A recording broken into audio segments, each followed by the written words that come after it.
It's time for a Big Blue Kickoff Live. Nobody can ever tell you that you couldn't do it, because you did. On Giants.com. You know what I saw? New York Giant pride. And the Giants mobile app. 17-14 is the final. One touchdown, we are world champions. Believe it, and it will happen. Part of the Giants Podcast Network. Let's go out there like a bunch of crazy dogs. Have some fun.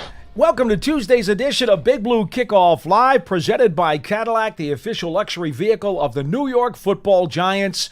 So glad you could join us for the next hour. I'm Paul Dottino. He's two-time Super Bowl champion Jonathan Casillas, and we're here to talk Giants football. OTA number 8 was this morning. We'll go over a quick recap of that and then ask you today's question, which John and Matt already talked about yesterday, and maybe there's more of you who want to chime in on ranking the Giants' positional groups. 10 positional groups for the team on offense: quarterback, running back, wide receiver, tight end, offensive line; on defense, edge, defensive tackle, linebacker, cornerback, and safety. And we'll offer our opinions as to how the Giants rank in each of their position groups for the 2024 season.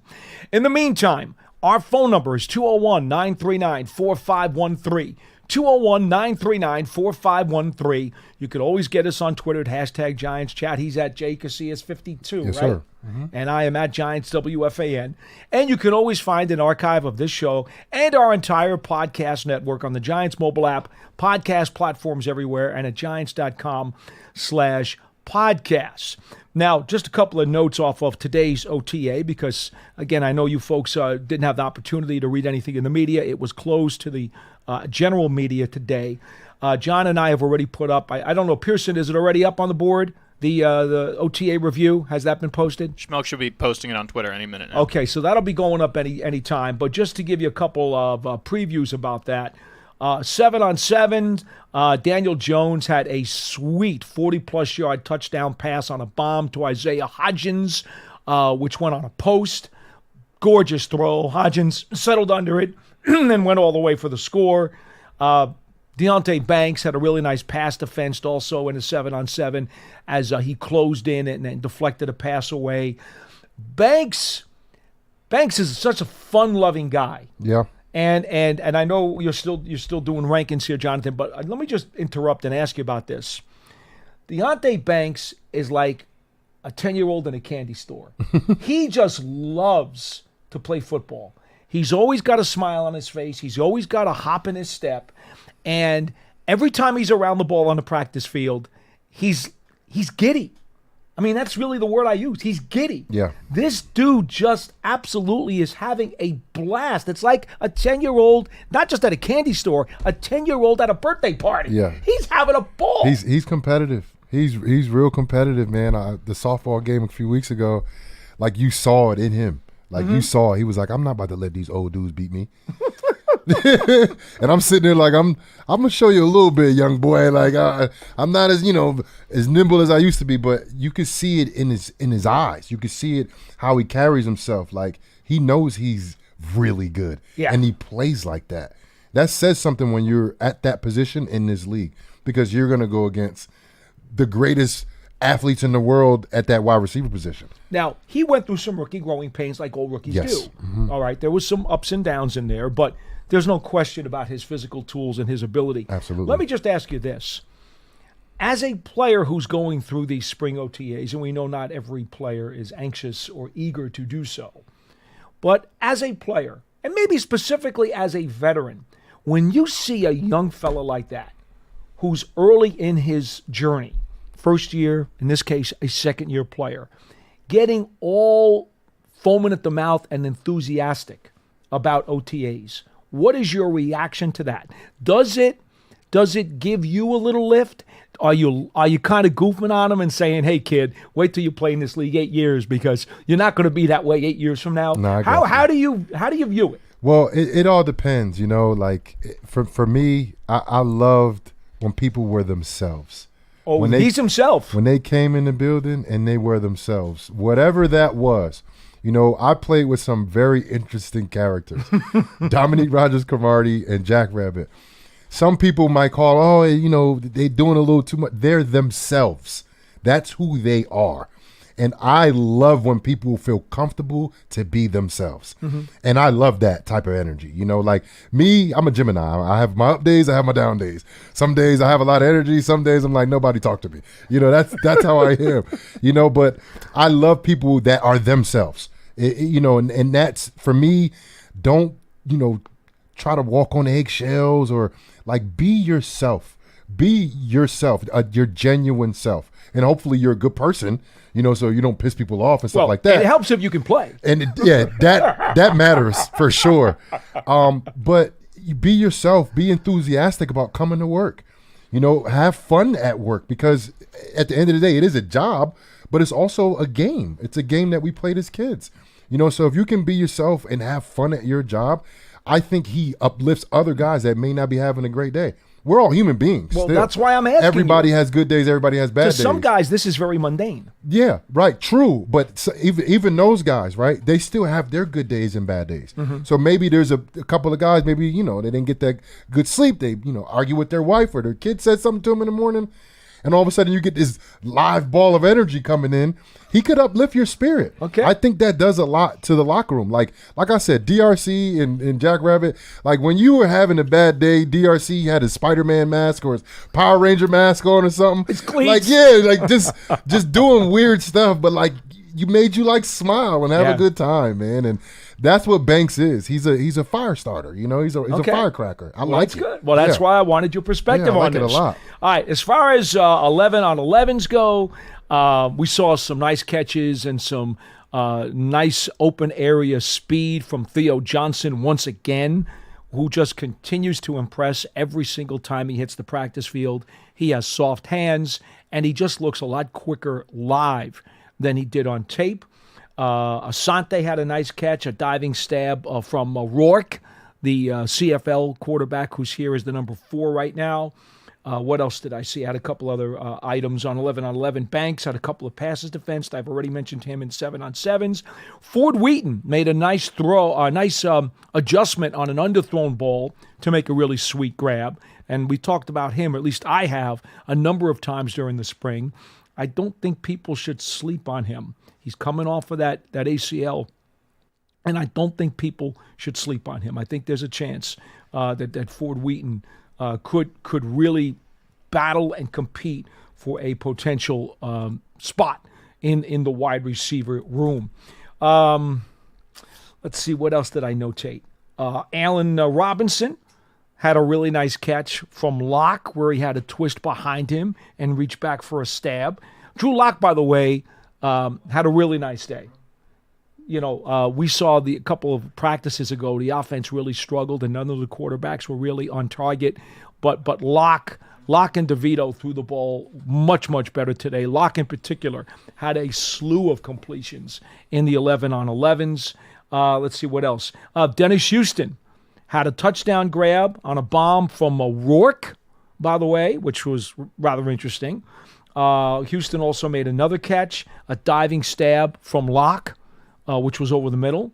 Darnay Holmes, who had been beaten by Dennis Houston on a touchdown pass, then came back on the next play and made a really nice pass defense. So those were some of the highlights from the 7 on 7s and 11 on 11s today that we saw at practice. I will say this. I mentioned it to Jonathan after practice was over because we were out there on the field, and it's noticeable how many collections of small groups of players are staying after everybody goes inside. Coaches got to go inside because they can't be out. You know, there's a certain time limit where you're allowed to be on the field with the players. So that's it. They're done. And yet, what do we see? We see some players individually on their own going into their position groups and having chats. Sometimes it could be as simple as Daniel Jones throwing extra passes to guys like Neighbors or Slayton. Or it could be, in this case, the one that you pointed out to me right away, and I've seen this constantly, Jermaine Illuminor, constantly chatting up the other offensive linemen after practice, getting a little collection of maybe 3 or 4 guys together and chatting them up. This is significant. Yeah, that's huge. You know, the teams I've played on that had a lot of success, you hung out with the other players. Like the guys hung out with each other. They liked each other. They loved each other. We cared about each other. We spent time with each other. And you know what I noticed too? I don't know how far you can see, but on the opposite side of the field, there was like 4 or 5 old linemen walking around the entire outside of the fields. Like those things right there, they go so far. The thing that's interesting, I want you to finish it a second. Again, it's positional groupings are staying together. That's the whole point of this. It's not just teammates. It's guys within their positional groupings breaking off into small sections and doing whatever it is. It could be as simple as a walk. Yeah. But they're hanging out after OTAs. And there are a lot of guys who can't wait for OTA to be over so they can get out. Yep. But Not here. this is the culture that's been established here that they're trying to grow, you know, because first year they come in, they establish culture, I feel like right away, move some pieces around, and ever since Joe Shane and Dayball took over, I feel like they've been prioritizing high character guys that, you know, not saying that they aren't, you know, legit athletes or they're not top competitors, but they have to check that character box. They have to check that, is he a good dude? Is he a guy that's going to fit in this locker room? And you see that, man. I think the guys that are coming in, that are playing for the New York Giants, the guys that they're bringing in, they're high performance guys, but they're high character guys as well. And when you want to go ahead and, you know, rewrite the narrative from the New York Giants over the last, 10 years, 12 years, when you want to rewrite that narrative, you got to bring in guys that are built to play, but also built to learn and built to be with other guys to push forward this narrative, push forward this culture and change the narrative of the New York Giants. The important part about that staying after stuff is you got to want to do it. A player's got to want to do that on his own. That's not coming from instruction. That's not coming, you know, from the coach kind of winking at him and saying, hey, you know, I think you ought to try to do something extra. That's not the way it works. Okay, it doesn't go that way. Players just got to, on their own, collectively decide that they want to spend a little extra time to do something, and that's good. And it comes from usually the leaders, you know, the guys that's been around for a while. And Illuminor just got here.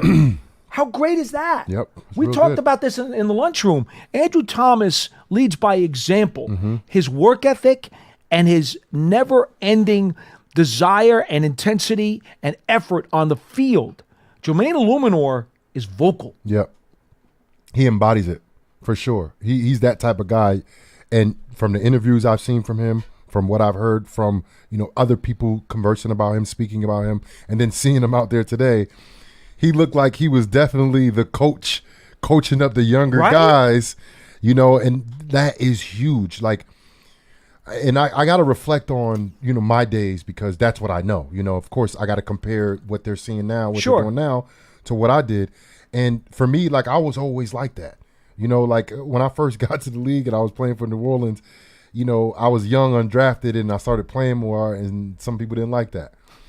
You know, and some people stopped helping me out, stopped telling me stuff. You know, like, he used to help me out a lot. I'm not saying no names, but he used to help me out. Now all of a sudden you're a little too good. And now he's not even speaking to me no more. Yeah. I made sure I never did that. Right. I made sure I never did that. You know, when I got to New York, I couldn't wait to help guys out. I couldn't wait to say, hey, man, like, you got to do this instead of that, or, yo, stay at the practice. To be fair, you already had 2 rings. And, right. You were in the league a while, too. Right, I was, yeah. So to be fair. Yeah. But not that you're not a great guy. But I also learned that, too. Right. Like, I learned, like, the older guys taking me under their wing. And then I also saw it when the guy that was like, oh, no, I'm not giving you nothing no more. I seen that, too. And that doesn't help anybody out. No. That doesn't help anybody out. You're not going to not play because you give me information. Right. You're either going to play or not play depending on what you do, not what I do. That's right. You know, so all in all, like, when you're on a team, when you sharing information, you have knowledge, it's only helping the team. Yes, it's competitive, but you want to help the team out. That's a great teammate. And the Giants want great players, but more importantly, they want great teammates. So when it comes down to January and you got to rely on somebody next to you, you want to look your guy in the eyes and look at I got your back, bro. I'm there for you. Remember in August? High tide raises all boats. Yes, sir. 201-939-4513. We were going to do some positional rankings, but I see the lines are just absolutely flooded. So why don't we quickly go to a few phone calls first, and then we'll get back to some other topics. We will start with James in Georgia. You're first on the program today. Hello. Thanks for calling. Hey, what's going on, guys? Good to talk to you. What's up, John? I'm glad actually off work right this second, so I got a couple minutes today. Glad you're on, Jonathan, because I got two things. I need some advice, and I want another one of these anecdotes that you're telling, because you always give us gems when you come on. Okay. So I called last time, and I told the guys I got Florida State football camp coming up with my son tomorrow. He actually just stepped out the car, and we have Evan Neal's camp on Saturday coming up. So I was going to ask you, Jonathan, for some advice, because he plays on the line as a pass rusher. He's still in high school. Is there any advice as far as bull rush technique or like a spin move? Because I want him to work on getting more tricks in his bag. And then I'll ask you the next one. Can I just say first up, pass rusher, that's a nicely paid position. Oh, Good job. Yeah, Good sure. job. I always tell people that. You big guys that say, yo, you want to rush that passer. For sure. Whatever your son, like whatever he's great at, like if he's a speed rusher, a bull rusher, whatever that is, everybody has like a natural thing that they're gifted at. Like I had my athleticism that I could fall back on. My speed was like my number one thing, my number one advantage that I could use against mostly anybody. So you figure out what he does very, very well. And it might be, going around the corner, bending, turning the edge. Master that, right? But then have your moves off of that, right? Like Freeney. Freeney was a great spinner. He was a great spinner. He would sack guys because they thought the spin was coming. So you get really good at what you're really good at, and then you have counter moves off of that, right? That's like boxing. Somebody who's a great jabber, he ain't knocking nobody out with no jab. No. But you're setting something else up, So like, you got speed, but they know you got speed. So they're going to be setting back for you. They know what you do well. What you need to do is have a counter off what you do very well. So if he's a speed guy, have maybe an up and under or speed to power, whatever it is. You work your stuff. You put that out there first. When I played and I ran down on kickoff, my first thing was give them speed and be physical with them. I'm talking about when I run down the field, I'm going to hit that guy. So now he's like, all right, this guy's going to hit me every time he comes down. No, I'm not. That's just what I want you to think. Right. So it's like what you do very well. I was a fast, violent guy on special teams, and I did that, but then I also had moves off of that. So it's like, yes, he might be a speed guy, but he needs to speed to power or speed to, turn the edge or up and under, whatever it is. But develop that first move or whatever that is, what he does very well, and then have counters off of what he does very well. That's good advice. So you have like a technique advice, like make sure you get your cause we had Cynthia Freeland on yesterday. You don't have any advice like make sure you get your shoulder below your waist or something crazy like that? It's all about pad level and your hands. So if you can be lower than the guy, but using your hands, creating that separation, some people when they get to the target, their hands are like this. You can't do that. You need to have your hands about right here so you can press and lock out. And there's twist, turn, push, pull. I just don't know your son's technique. I don't know if he has long arms. I don't know none of that information. I don't know if he's fast, if he's short, you know what I mean? So for me, it's like definitely keeping the leverage aspect of it, being lower than who you're going against, and then being able to use your hands at all times, whether you're smacking, whether you're pushing, whether you're twisting, whether you're smacking and ripping, like whatever it is, use your hands. You got to have great hands and great body position, I think, to be a pass rusher in the league nowadays. James, I would add one thing as someone who did not play but has studied this game a long time. If you've got a better get-off at the snap than the guy who's opposite the line of scrimmage from you, you've already won part of the battle. Yep. Mm-hmm. So really work on the get-off. I would say that's the easiest thing to do, because if you can be really good at the get-off on the snap, that cat-like quickness that O.C. Umenyiora had. Yep. Okay? Already you have an advantage in your one-on-one matchup before you even get to the moves that Jonathan's talking about, right? Mm-hmm. Yeah, no, for sure. That's it. So the other stuff I want, real quick, because I know you said you got a whole bunch of callers. I called the other day about New York starving for a championship. The Rangers, they put up a good fight, let that one go.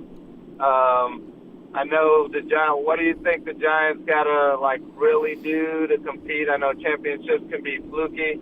And the last anecdote I'm looking for. I know you're always talking about the good guys or you're talking about the guys on defense. Who have you seen outside of Illumador that'll break the offensive down, like the Odell Beckham that was always dancing and things like that? Because John was saying the other day that he doesn't really see that guy on offense like you see a few of them on defense, like Spider and Banks. You know what I mean? So I'll take the rest off the air, guys. James, best of luck to your son. Enjoy. Thanks for the call. 201-939-4513. In terms of the question about who's that spark plug or who's that colorful character on this offense, right now, I don't know that there is one. Mm-hmm. I just don't. Right now, we know on defense, Banks is very animated and colorful. Okereke is a great leader and very energized and very animated. Dexter Lawrence is certainly colorful and animated.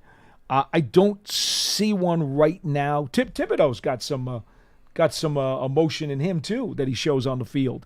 And I'm sure Spider-Man, like you said, Brian Burns will too. By the way, we did figure out that Tibbs told Steve Serby of the Post he wants to be Black Panther.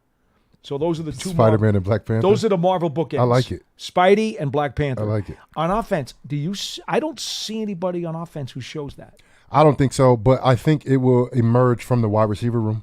Probably. I think one of those guys, and my bet it's on either Neighbors or Wandale. I just feel like, once you get comfortable in this league at that position and you really start showing the true character, not all of them are divas, but most of them are. Most of them know how to talk that talk.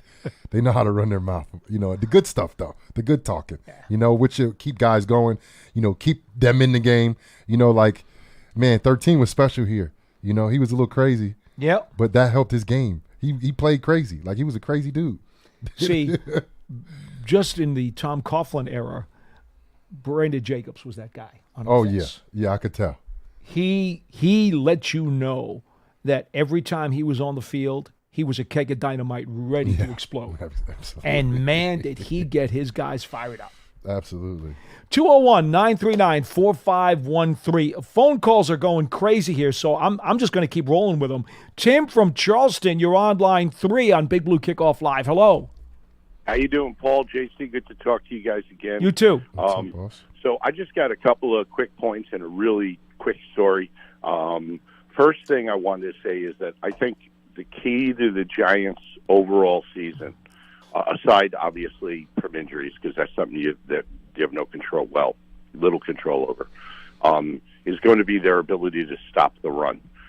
Because I feel like with our pass rushers, if they could limit teams on first down and put them into more passing situations between our pass rushers and our youngish, very young secondary, I think, we've got some playmakers back there, I think, who are going to come on this year. But if obviously we know, if you give the quarterback too much time, he can pick them apart. But the key to that is getting them in, limiting those first down runs. And so that's the one thing that I would say going into the season that I feel I've got to see. I feel like we shored up a lot of areas. I mean, obviously we got Dex in the middle, but until I see it, it's hard for me to believe. So that's number one. You want to comment first, or do you want me to go through all my points? You want to go, or should I go? Go ahead. All right, Tim, I'll say this. It's always been my opinion that while the game is won in the trenches, Football 101 tells you that, the offensive line and their ability to control the flow, the narrative, and the tempo of the game is even more important than the defensive line. Because the offensive line, if they go and pound somebody and they show that we're going to impose our will on this game, and if we want to go on a 9-minute drive and score a touchdown, we can do it. if we want to control it and go on a 4-play drive and score a touchdown because we can hold up for our quarterback, we can do it. See, that's something the defensive line can't do. They can't control the narrative and the clock. The offensive line can control that. And they can control the game situations based on where the clock is and how the score is. The O-line has the ability to then control the tempo and the narrative. D-line cannot do that. So I would say to you, I would go the other way. I would say if the Giants' offensive line can be functional and allow this offense to do whatever it is they have to do, regardless of the score, the time, and the flow of the game, that to me is priority number one. Stopping the run would be priority number two. I cannot make that number one. I mean, I agree with you, Paul, 100%, honestly. You know, the offensive line is the key. However, I feel that in the off-season, I have seen enough improvement, or hopeful, at least on paper. There you go, Tim. That's the problem. It's on paper. It's on paper. That's the problem. I need to see it. No, exactly. We need to see it, but I think at least we have some names there. We have Illuminor. We have John Runyon. Is that right, Runyon? Yep. Yeah. And I think we've got some. You know, we got a couple of veterans in depth and a couple of younger guys in depth. And I think, I mean, if a catastrophe with all the injuries like last year happens, all bets are up. But the only reason that I make stopping the run, because I haven't seen anything that tells me that we've improved our personnel significantly there, obviously with the exception of Burns and being able to close that edge, you know, and I just feel like if we can limit them on first down and put them in more passing situations, it leads to more opportunities for turnovers, more opportunities to get to the quarterback. And while I do agree with you, Paul, O-line's always most important, the thing is the defense still has to. Our offense should get better this year with the weapons and the better offensive line, and if DJ stays healthy. But I mean, they're not going to be rolling 27 to 30 points a game. I don't think any of us expect that. So the defense still has to keep the other team down. See, Tim, that's where your point right there. I don't want to interrupt, but here's what you just said. What you just said, in a way, just doubled down on the offensive line.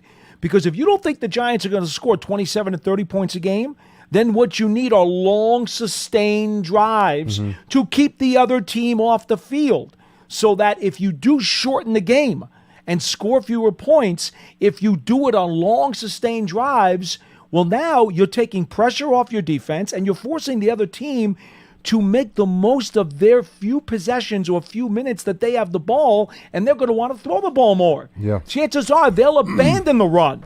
So you've just like doubled and tripled down on the point that the offensive line is even more important. The offensive line for any team in the league to have some success has to play solid football. You have to play solid football. You don't have to be dominant, but you have to play solid football. You can't lead the league in sacks. You can't do that. You can't let people run free. You have to be able to establish run game. You don't have to have a great run game, but you have to be able to establish run game. But the number one thing, you got to be able to protect your quarterback. You have to be able to do that, right? But I'm a defensive guy, and I know what the Giants are, and I know what their last 2 Super Bowls look like, and I know who they won them against. And it wasn't because the offensive line was great. It was because their defense was dominant. That is true. The reason why Patrick Mahomes lost to Tampa Bay wasn't because of Tom Brady, because their defense was all over Patrick Mahomes. The defense was dominant. The Giants, the way the Giants have success, the last really good season, 2 years, the last 2 seasons that were good after the Super Bowl was 2022, and also it was 2016. Dominant defense in 2016 and 2022, right? Not great offense, but really solid run game, protected the quarterback, was efficient with the quarterback. Functional offensive line. And very good on defense on third downs and in the red zone. Very good. Maybe not dominant, but very, very, very good. The Giants, that recipe is like culturally built into this place. 2 years ago, the Giants were among the worst teams against the run, though. Right, 2 years ago. Yeah, right? when they made the playoffs. Yeah. Are we still good? Because he's their going playoff season, The Giants were terrible against the run in 2022. Right, but situationally, they were good, and offensively, they were able to function because the line was good enough. Yes. But I think what the Giants' success, and this is me historically looking at it's this usually franchise. pass rush more than anything. It is, and now how the teams are now, it's all about the offense. It's all about getting that ball out there to those talented wide receivers, protecting the quarterback. The Giants are built right now, and the way this team is structured is to have a dominant defense. And I don't know if the Giants can have success without the defense being dominant this year. I don't think they can do that. Here's the problem, Tim, as I say all the time. The National Football League, this game is a spider web. Okay? That's just the bottom line. It's a spider web. I thought you were going to say it's an onion. Well, peel back. I talk about that all the time too, peeling back the layers of the onion. But it's also a spider web, and I've used this analogy about 5 trillion times too. Every strand is connected. That's why it's the greatest game in God's creation, because every strand is connected. There's no simplistic answer to this stuff. There really isn't. No, you're right, and I think we agree. It's kind of 1A, 1B. It's just a question of where. The strands are attached, Tim. That's the bottom line. I'll just skip my other question because we've gone a little long already, and just tell you this quick anecdote. In 2018, I live in Charleston now, so I got tickets to the Giants-Panthers game. That's the one where, of course, Gano beat us on the 63-yard. I remember it very well. This time. Indeed. And that's also the game where Odell Beckham threw the touchdown pass, which was incredible as well. And I was right down at that corner of the end, right down to that, like I was on the 10-yard line or 15-yard line for those. But before the game, I signed up for the, if I'm allowed to say it, Big Blue Travel, their pregame tailgate. And it's great. I have on my phone, because you mentioned Brandon Jacobs. That made me think it, because Brandon Jacobs was there, Leonard Marshall was there, later Plaxico came, but I have video on my phone of Brandon Jacobs and Leonard Marshall playing cornhole together. I thought you might get a chuckle out of that. That is unique. I feel bad for the beanbags because Leonard Marshall could probably smash them with his grip. Tim, have a great day, man. Thanks for calling. 201-939-4513. Again, the calls are popping in like crazy, so we'll just go right to line one. And Donnie from Queens, you're next on Big Blue Kickoff Live. Hello. Hey, Paul. Hey, John. How you guys doing? Hi. All right. I didn't get a chance to call in last week, so if I may, I wanted to give my breakout player. Sure. Haven't heard him talked about. Azeez Ojulari, and I'll give you my reasoning. His first year, I think he had like 8.5 sacks. He was a productive, promising young player. And even in that second season, he didn't play a lot, but the per-game production was there. It was something like 5 sacks in 7 games. Last year was a rough season. I'm not quite sure what happened, but the talent is there. And this is also a guy that maybe less is more for him, less snaps. He can stay on the field, be that speed rusher, maybe coming in late in games and kind of close games off for them. And a major factor in that young man's life, it's a career year.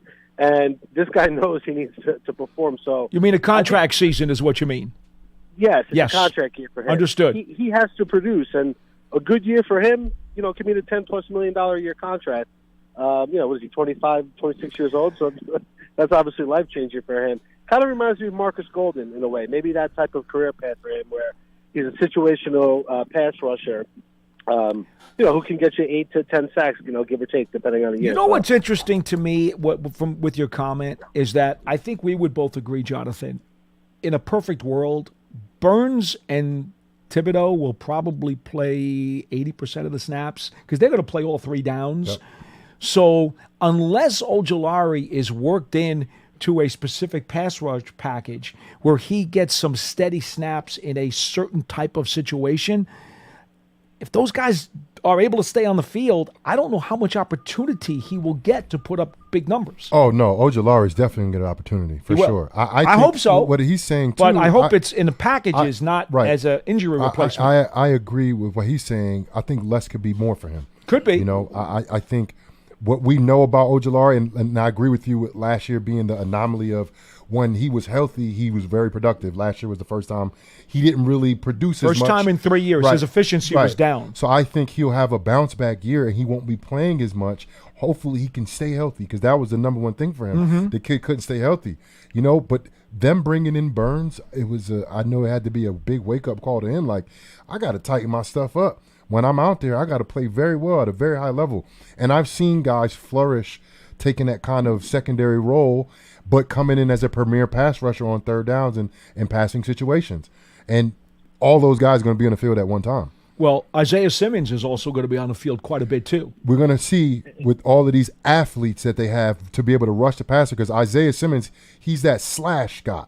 He can play off the ball linebacker. He's a great on the ball edge rusher. Great cover guy. He can play in space. He's a slash guy. So it'd be really good to see how they use Ojulari, Simmons, and all of those guys when it comes to rushing guys. I think Ojulari will have his best season ever because of Burns. All right, so you got to vote here, Donnie. If I could just add to it real quick, if Thibodeau and Burns are playing 80% of the snaps, well, he could eat those 20% from those other guys, and it doesn't always have to be third down. There's a lot of throwing in the NFL on 2nd and 7. There's a lot of throwing, bro. I would think the hope would be that he could sub for either guy, so that when those guys are out, that could be his role. Now, whether or not that's enough to make a difference, I don't know the answer. I will say something else, Donnie, and we've talked about this on the program before. We don't know the scheme that Coach Bowen is going to use here, okay? Yeah. But it seems to me, and again, I'm using the numbers by down linemen. I'm not talking about numbers up front. I'm talking about down linemen. This guy basically runs a 2-4-5. 2 down linemen with their hand in the dirt, with 2 stand-up linebackers on the edge, 2 linebackers between the tackles, and then 5 DBs. Mm-hmm. So, in effect, it's a 2-4-5 with the 2 understanding that it's 2 down, but it's really a 4-man front. Or a 4-2-5, whatever. You could call it a 4-2-5 if you want to as well. Yeah. Usually, in the old days, the numbers had to do with the guy in the dirt. The down, yep. Mm-hmm. That's the way we used to do it. Now, today, the game is so morphed. If people want to say 4-2-5, that's perfectly fine too. I'll understand what that means. So the point being, now, if you're Ojulari and you are an edge rusher, I don't know exactly where he fits in that standard configuration unless he's just subbing for somebody. Or how about this? And I've talked about this before too. What if on obvious passing situations, 3rd and long, Dexter Lawrence is the only guy down as the nose tackle, and then you stand up 3 or 4 linebackers on the line of scrimmage? How about that? Yeah, that can happen. But what coaches, really good coaches, the great coaches. Thanks for taking my call, guys. No doubt. Thank you, Dennis.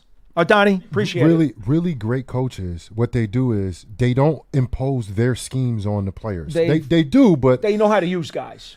What he's going to see, Bowen, when he watches every single game from last year, he's going to see that when Dexter Lawrence lines up over the center, he wins a lot. Dexter Lawrence is going to be the Dexter nose tackle. Lawrence is going to be lined up over the center. Yeah, that's not happening. He's not moving. When you have to do things because you have a person that's special like that can create the opportunities that he can create, that's when you start tweaking your defense to match the players, right? So you have 3 very good pass rushers that the Giants have. I'm not even including Simmons in that. Okay. I'm just including the 3 that we've been talking about. You want all 3 of those guys on the field at the same time with your best player, Dexter Lawrence. When it comes to passing situations, watch how that combination, Ojulari, Thibodeau, Burns, Dexter Lawrence, all 4 of those guys on the field at the same time in passing situations, that's dangerous. That's dangerous. They got to learn how to play with each other.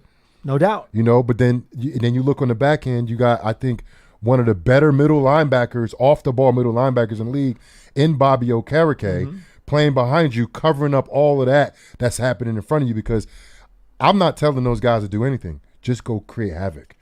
Just go create havoc, and I'll make you right as a linebacker. I'm looking forward to seeing that play out for the Giants. 201-939-4513 is our phone number. Lines are still going crazy. This is unbelievable. Folks, I got to get a couple of these spots in, and I apologize, but we do need the promotional announcements. Giants Huddle Podcast has Giants front office staff, past and present, coaches, players. They talk about all these great things involving the team and the league. They're long-form interviews, and they can be found on your favorite podcast platform. The Giants Huddle is the name of that program. Giants season ticket memberships are available. You can stay connected to the club all year round. To learn more about all exclusive member benefits, visit Giants.com/tickets. Limited inventory is available, and Giants TV is the official connected TV streaming app. Original video content. It is available free to Big Blue fans on Apple TV, Roku, Amazon Fire TV, and the Giants mobile app. 201-939-4513. And it looks like we still got more phone calls. Pearson, I don't know if we're going to get to that question of the day. Why don't you guys get to it, or do one more call, and then we can do the exercise. All right. Yep. Joseph from Oregon, you are next on Big Blue Kickoff Live. Hello. Hey, guys. How you doing? Hi. What's up? That's cool. I just called 5 seconds ago, so I'm really excited. And the lines are literally, the lines are like the fireworks on the 4th of July. You guys are really dialing up the phone like crazy today. I called 12 times. It was just ringing. It's going nuts. Pearson has only got one set of headphones here, and he's trying to answer all these calls at once. It's really hard. Hotline bling. Go ahead. It's very admirable. What's going on, Joseph? I kind of wanted to get your guys' opinion on Theo Johnson and Daniel Bellinger kind of emerging as tight ends and what they can bring to the table.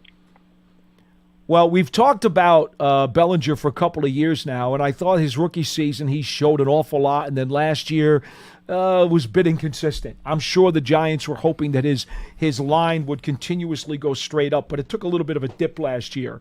I would like to see him bounce back and have a really good third season in the league. We know he's a really good blocker when things are right. He's been banged up a bit as well, and we think he can be an asset in the passing game. Theo Johnson, how many times have we said this since the Combine? He's a tremendous athlete. That goes without saying. The scientific evidence proves that. And he should be a much more valuable weapon in the passing game than he was at Penn State because they didn't really use him in that fashion. And he's showing us here in the spring that the athleticism scores are legit. They're absolutely legit. He's fast. He's very pliable. He catches everything that's in his box, and he's got a big catching box, too, a catching radius. I'm really excited about him. I'm not going to lie. Yeah, I think as of right now, you got to, of course, we're not looking at the guy who's contemplating. We're looking at the guys who's actually here. The guys who are here. That's all we can talk about. I had a lot of hope for Bellinger last year. Like you said, a little bit of a step back. I think that gets thrown in as the offense was not good last year. The entire offense. No question. You can't pick a player on the Giants that said, oh, he had a good year on offense. No. Nobody. No. So I'm going to throw that in there with the whole offense being kind of out of whack the whole year with the injuries and, 3 quarterbacks playing. Like, there's a lot of stuff that happened. I think he will have a bounce-back season, and I think he will be as good in the passing game as the running game, but I don't think he's going to be a primary guy like a Waller. I don't think that will ever be him. I think he's going to be a solid blocking, but a solid do-it-all type of tight end, but not like an elite. Darren Waller was an elite pass catcher at the tight end position. He was. In 2020, was it 21? 2 years, he had 2 years. yards right, receiving. 100 catches in at least one of those years. That's legit. That's elite status. I don't think Bellinger would be that type of guy, but he doesn't have to be. He doesn't have to be. No. But he has to be somebody who's productive when he has his hand in the ground and whenever they ask him to catch the ball. We got to catch the ball. That's it. I'm not looking for him to have 800 receiving yards and 10 touchdowns. I'm not looking for none of that.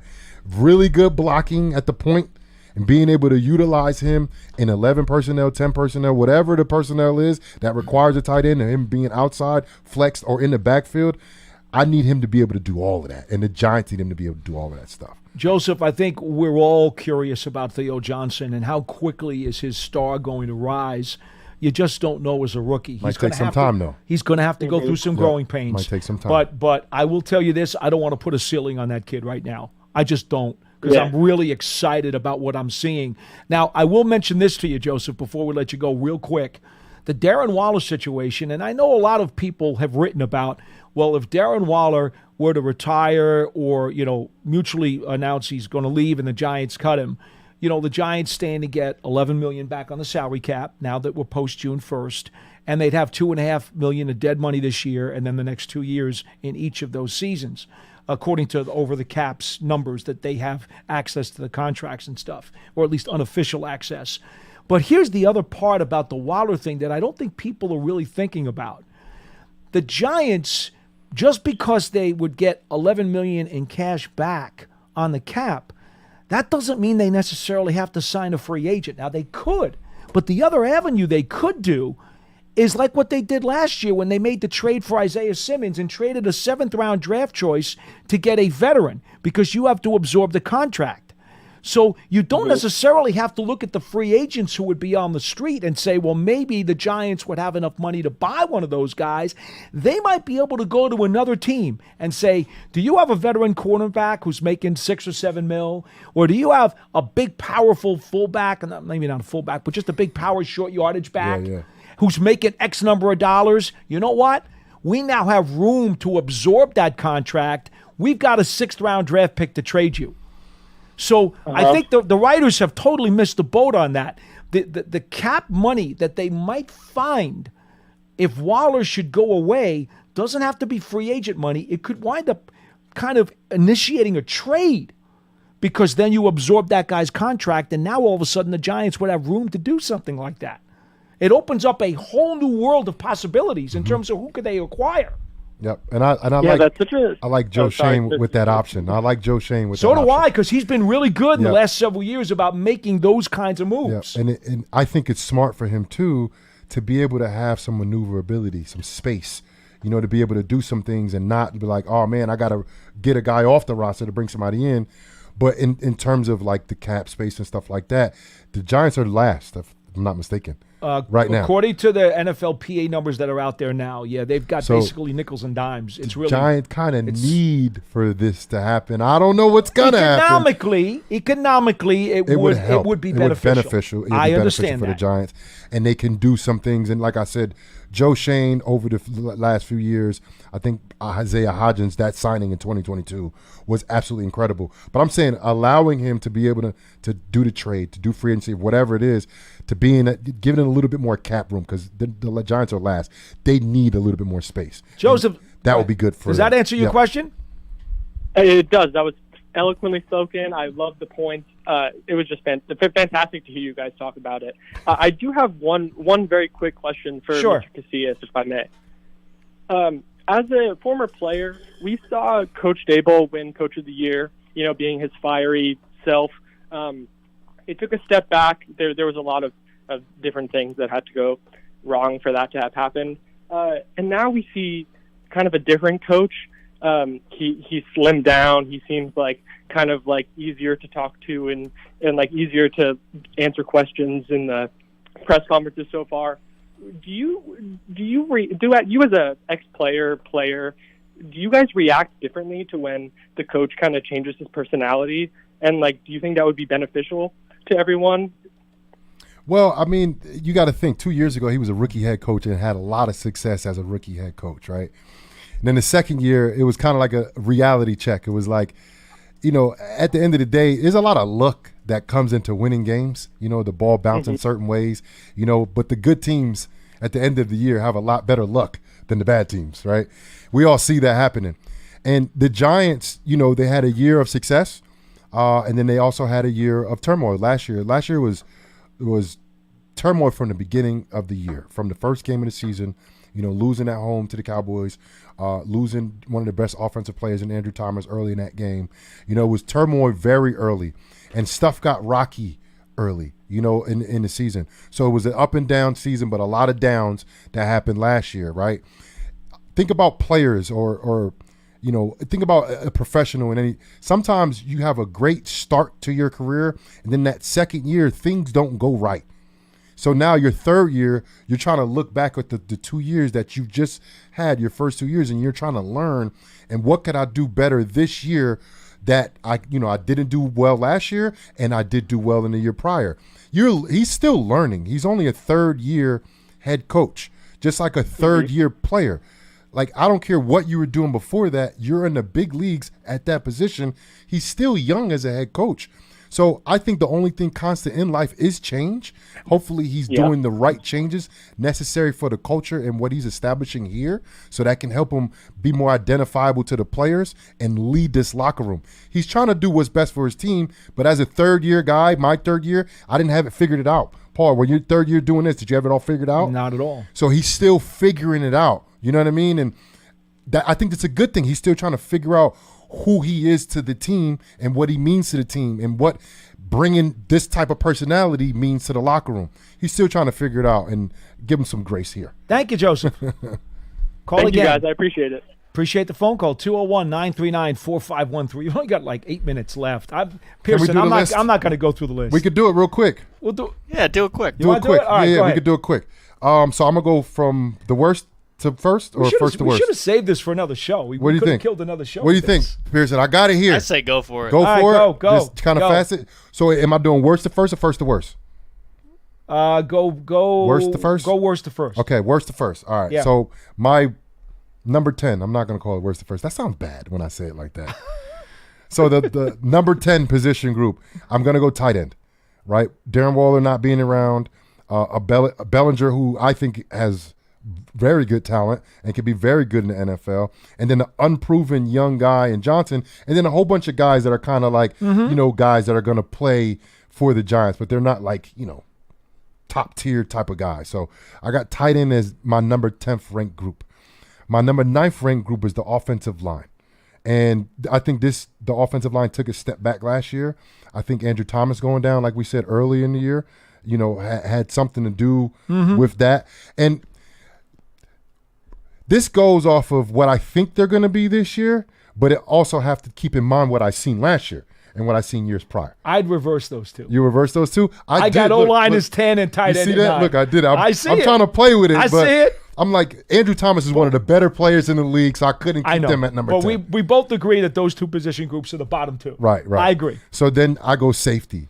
And these safeties, Pinnock and Belton, the guys I have right now, they're at the top of the depth chart. We don't know who's going to be the actual starters, but those guys are ball hawking guys who, whenever they play, they can create havoc with that when that ball goes in the air, and they can get to that ball. Tyler Nubin is a young guy, and also you got the Green Goblin Mills who rotate into that group.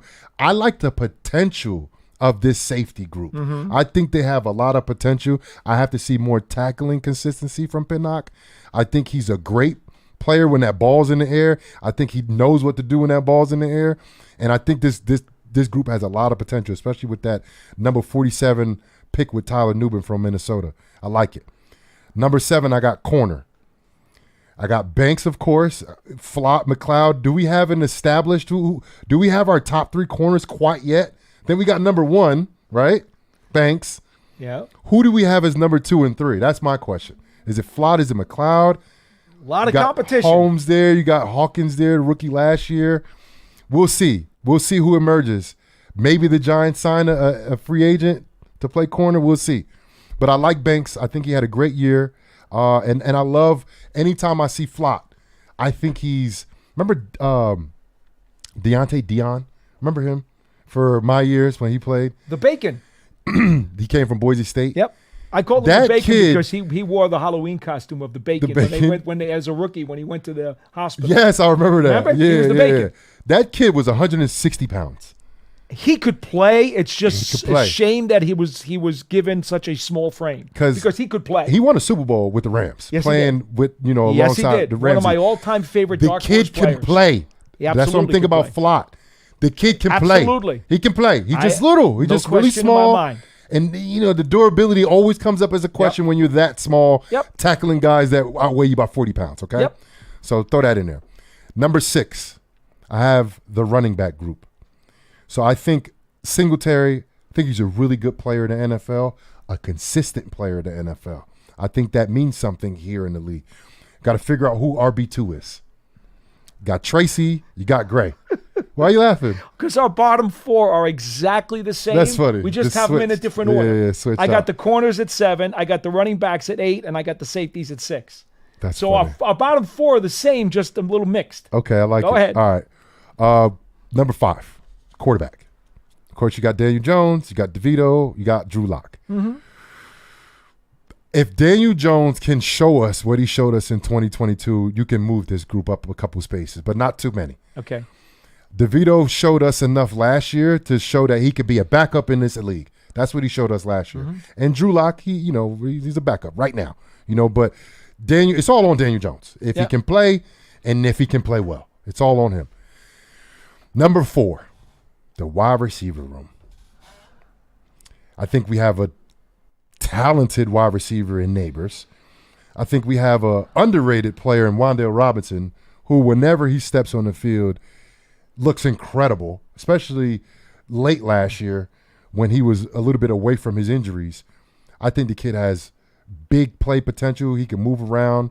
Of course, Neighbors has that potential. That's why he got drafted number 6 overall. Hyatt is the deep threat that the Giants could use to take off the top of any coverage. I want to see what Allen Robinson looks like, and the receiver room is deep. Mm-hmm. Last year, I think they overhauled the receiver room. You still got Isaiah Hodgins there, who had a great campaign in 2022 when he came. There's potential in this room. If Neighbors can emerge to be the guy that we think he is, I think that's a good spot for this room, the number 4, because this is a potential type of spot, right? Top 3, number 3 overall, and of course the last 3, if y'all haven't been paying attention, they're all defense.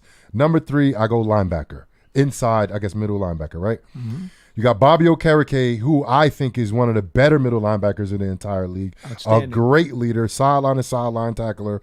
The combination of him and McFadden last year created a lot of turnovers between those two guys. Mm-hmm. Tips, forced fumbles, fumble recoveries, and that is very good when you talk about impacting the ball and impacting the offense on every defensive series. And then also you throw Isaiah Simmons in that mix as well, who's a tremendous athlete, playing middle, outside, whatever the case is. The number 2 spot position ranking for the New York Giants is defensive tackle. I think you have the best defensive tackle in the league in Dexter Lawrence. Okay. But then I think there's a drop-off. I think you got big, sexy Dexy, who, if you ask any offensive lineman in the NFL, I think 8 times out of 10, they'll say Dexter Lawrence is the best nose guard in the NFL. At least 6 out of 10, I'll tell you that. There's definitely going to be a lot of guys. There's going to be a lot. For sure. And then, I like Nacho, Davidson, Jordan Phillips. They brought him in. It's good guys, but it's led by Dexter Lawrence. Yes. If you watch him on film, you will understand that he's one of the best players in the entire league, regardless of position. Okay. Number 1, pretty sure you have this too, maybe, I don't know, is the edge. Mm-hmm. Bringing in Spider-Man, paying them the money, rightfully so. You pay those type of guys that type of money. And then Thibodeau having in 3rd year, right? His 3rd year, coming into his 3rd year campaign. Very, I don't know, people talk so much about him, about Thibodeau. He had first 2 years was very solid. He played a lot of snaps last year. I think like 90% of the snaps. I think he's better than solid. I think he's really good. I mean, he had 12 sacks on the year at the end of the year. Had double digits. He had double-digit sacks, and people wasn't giving him, credit or whatever the case is. Well, because he did wear down and down the stretch. But when you play 90% of the snaps, exactly, that happens to you, and your defense is out there all the time. And that may be to the caller earlier today when he talked about Ojulari. If you can get Ojulari to give Tibbs some relief, that might help both players. Thibodeau shouldn't play 90% of the snaps. That's why I'm thinking. I don't even want Burns to play that much. Right? 80? Are you okay with 80 for each? I don't want Burns to play that much. Maybe Burns a little more than Thibodeau, but I want Ojulari number to be around like 20-30%. Okay. Give those guys a spell. With those 3 guys, you're talking about production at the pack. Because Thibodeau numbers, he didn't have great statistical numbers in turn, but he played 90% of the snaps at defensive end. That doesn't really happen, at that position. Everybody gets rotated out among the defensive line. Yep. I think adding Burns will help Thibodeau and Ojulari and ultimately help the whole defense. So that's my rankings. Tamon Fox is the 4th, by the way. Okay. I would think at this point, and I kind of like him. I like him too. He showed a lot of promise last year. Well, the year before, even more so, right? Mm-hmm. Anyway, I went O-line 10, tight end 9, running back 8, cornerback 7, safety 6, quarterback 5. Same here. Defensive tackle was number 4 for me. Okay. Number 3 was linebacker. I happen to be very high on the wide receivers. On not only Okereke, but McFadden. Yes. And I include Isaiah Simmons as a linebacker. So that, to me, I love that 3. I like it too. And I am also a big Darian Beavers fan, and I think he is going to bounce back after being basically a redshirt last year. So I love those 4 guys at linebacker. So I've got them at 3, wide receiver at 2. Wow. And the reason I'm that high, I got a really, really good feeling about that room. The depth, what I'm seeing, the competition on the back end of that depth chart is so good. And I'm banking on Neighbors being right out of the box. Sweet. See, but the if only, that's not true, no, then but wide the only receivers have to reason be I down couldn't put them higher is because of the quarterback. That's fine. The wide receiver, edge rusher number 1. Right. Wide receivers can't do well if the quarterbacks don't do well. You're absolutely right. So for me, it was too much dependent on another position. And that's perfectly You know what I mean? That's why I had them at 4. I didn't really dissect this like I mean, I just got lab. this right exactly. before. You spent more time on it than I did. I just really like the mixture of guys in that wide receiver room right now. And if they all play to their abilities and they're not hurt, could be special. I think it's a really good room. And it's special. a really deep room. Yep. And young. I mean, even Allen Robinson, if he makes this 53, I was fooled by Paris Campbell last year. Yeah. We thought Paris Campbell was going to be an important part of that room last year. It turned out he was invisible. So who knows? But we throw it out there for you anyway. All right, jot the number down, folks. Again, we're here every weekday, 12:30 p.m. Eastern Time for 1 hour. Big Blue Kickoff Live, 201-939-4513. Hashtag Giants Chat. Remember, you can always get an archive of this program at giants.com/podcast and your favorite podcast platforms everywhere, as well as the Giants mobile app. For Jonathan Casillas, I'm Paul Dottino. You've been watching Big Blue Kickoff Live, presented by Cadillac, the official luxury vehicle of the New York Football Giants. We'll see you next time.